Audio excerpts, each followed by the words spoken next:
taking a stand, defending Freedom Convoy.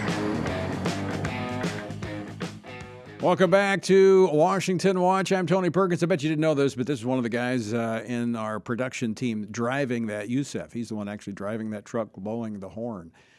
Some medical workers, once hailed as heroes at the start of the pandemic, are now considered zeros. Why? For standing firm on their convictions and refusing to cave to the COVID mandates. And many have lost their jobs as a result, including my next guest. Here now to share her story and her experience with the People's Convoy making its way here to our nation's capital is Brittany Seabaugh. She is a registered nurse. Brittany, welcome to Washington Watch. Thank you, Tony. I really appreciate it. So you are among those healthcare workers that, were there when America needed you during the height of the pandemic, but now, we're forcing these healthcare workers, many of whom already had the COVID virus, to get vaccinated. You're one of those that had to face these mandates. Is that why you're a part of the Freedom Convoy, the People's Convoy, taking a stand for freedom?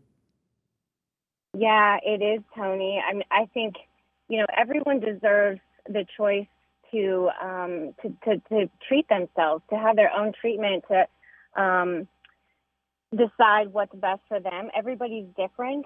We know that. Everyone has different reactions to things. And so it's just mind-blowing to me that they can try to mandate something that is an experimental injection for these people, for everybody.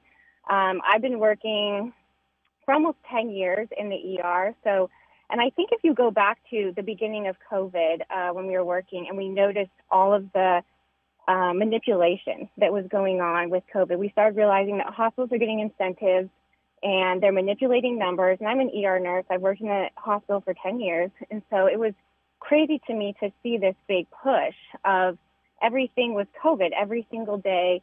And which was crazy is in 2020, the hospitals were actually fairly slow. I actually lost my job in Denver. They said, hey, we're going to have to cancel you because we don't have enough work for you. So I ended up going to New York City and volunteering for a few weeks where, again, I was sent home volunteering in April 2020 because they didn't need me. So it was very, very obvious to me that something was going on. So then as things progressed, I started seeing this big push for the vaccines. Meanwhile, they were having manipulated COVID numbers. So it's just been mind-blowing to me. I worked for almost 2 years with COVID. I was fine. I had COVID, and it wasn't that sick, not compared to flu before. And yet now they come out and say, oh, that's not good enough that you had COVID. We're now going to force you to take this injection, even though I've been risking my life, as they'd say, for almost 2 years, working with COVID people every single day. And I'm a travel nurse, so right. I ended up in Orange County. And, of course, I was put in the COVID unit every day, which I didn't honestly mind. But, it's crazy that you were heroes. In New York City, they had nurses all over, and you're being paraded around. And then all of a sudden, it's like, oh, you're no longer capable of doing your job, so we're going to eliminate you. It's amazing. Yeah. And my daughter's story is very similar. She's a travel nurse. She worked in the ER, worked with COVID patients. So I'm very familiar with what you're saying. Yeah. So how did you get involved with the People's Convoy? So I've been doing some volunteer work. Like I said, I ended up in Orange County. I was doing travel nursing. Around last year, they told me, hey, we're going to have the mandates. They're going to be doing all this testing. And I knew it was coming. And so even before they actually mandated the vaccine, and I met an attorney, Lee Dundas, out in Orange County, and she was fighting hard against these mandates. And I just asked her, can I get involved? Because I was also seeing that in the hospital, we were having people react to the vaccines, and it wasn't being acknowledged whatsoever by the doctors. And I knew they were going to start pushing it, so I wanted to get involved. So I started doing some volunteer work with her, traveled around the country, just getting involved in this fight.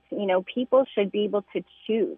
Right. America, we live in a free country, or we're supposed to live in a free country where we can be informed. And that's the other thing. We should be informed, and that's not happening with this vaccine. And I've seen it with my own eyes. I've talked with several people. I've worked with Joshua Yoder, who's an American or an airline pilot, and I've seen for myself and heard the stories of these pilots who are having all kinds of reactions. And that's the thing is, you are prone to certain things like blood clots when you're flying. And so to see that these vaccines are actually, increasing your chance of having a blood clot, you should be able to look at that and look at the evidence, look at the data, and decide for yourself. So this is just mind-blowing to me that they can come out and say, it doesn't matter what your background is or your history, we're going to force this. I've never seen this before. Usually in hospitals, they're good at informing people. Doctors are always, it's the patient's choice.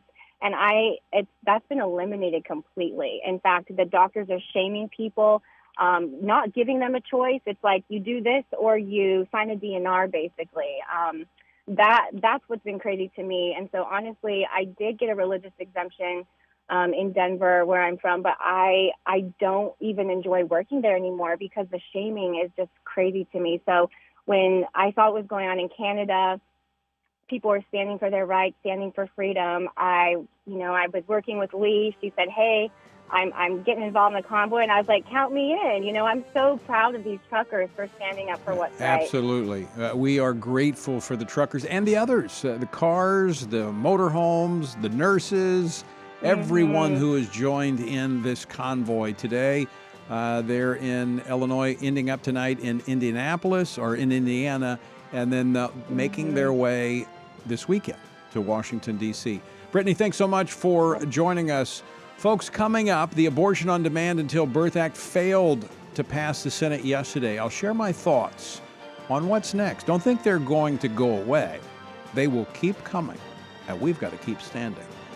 Stick with us for more Washington Watch coming up on the other side of the break.